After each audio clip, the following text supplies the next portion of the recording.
दोस्तों, शब बारात में फातिहा किसके नाम से करवाया जाए, इसाले सवाब किसके नाम से हो, ये बहुत सारे लोगों के जहन में आता है ना। कुछ लोग किसी के नाम से करते हैं, कुछ लोग किसी के नाम से करते हैं, लेकिन असल में हमें किन के नामों से करना चाहिए। फातिहा लगभग शब बारात में हर सुन्नी मुसलमान के घर में फातिहा होती है। फातिहा का मतलब यह है कि आप कोई चीज़ बनाएं और उस बनी हुई चीज़ पर कुरान मुक़द्दस की आयत पढ़ी जाए, कुछ ज़िक्र अज़कार किया जाए और उस चीज़ का सवाब अपने मरहुमीन तक या किसी बुजुर्गान दीन तक पहुंचाया जाए। इसका मकसद यही होता है, ठीक है। और शब बारात के हवाले से हदीसें भी मौजूद है, इसकी फ़जीलत और इसकी बरकत के हवाले से कि कितनी बड़ी फ़जीलत और कितनी बरकतें अल्लाह रब्बुल इज़्ज़त की नाजिल होती है।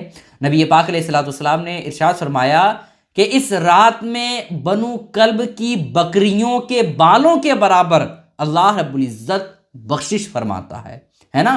तो ये रात जो है बख्शिश का है। बाज़ लोग शब बारात में हज़रत अवीस क़रनी रहमतुल्लाह अलैह के नाम का फातिहा दिलाते हैं, तो बहुत अच्छी बात है, दिलाएं। हज़रत अवीस क़रनी रहमतुल्लाह अलैह वो अल्लाह के बरगुज़ीदा बंदे और अल्लाह के नेक बंदों में शुमार होते हैं, जिसके दिल में हुज़ूर अलैहिस्सलाम की मोहब्बत बेपनाह बे इंतहा मोहब्बत थी नबी पाक अलैहिस्सलाम की। और हज़रत अवीस क़रनी रहमतुल्लाह अलैह के बारे में हुज़ूर ने इरशाद फरमाया हज़रत उमर से कि ऐ हज़रत उमर, मेरी उम्मत के लिए हज़रत अवीस क़रनी रहमतुल्लाह अलैह से दुआ करवा लेना। तो हज़रत अवीस क़रनी रहमतुल्लाह अलैह की शान बहुत निराली, बहुत बड़ी शान है, समझ रहे हैं।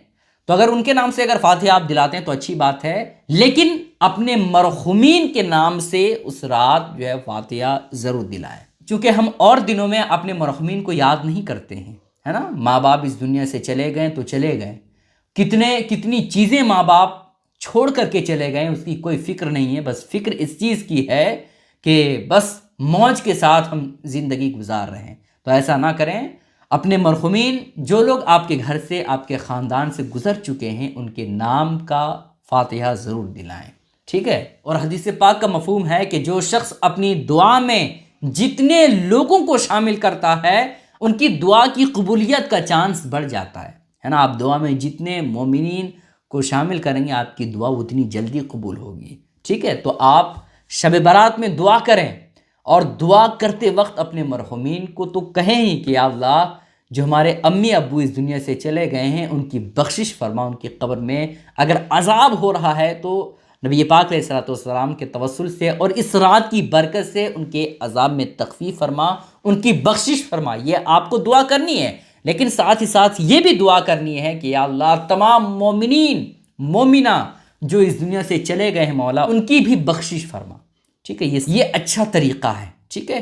तो इन बातों का ख्याल ज़रूर रखिएगा। शब बारात में आप मरहुमीन के लिए और मरहुमीन की कब्र तक जाना अगर मुमकिन हो तो ज़रूर जाइए, ज़ियारत कीजिए कब्रों की और साथ ही साथ फातिहा दिलाइए।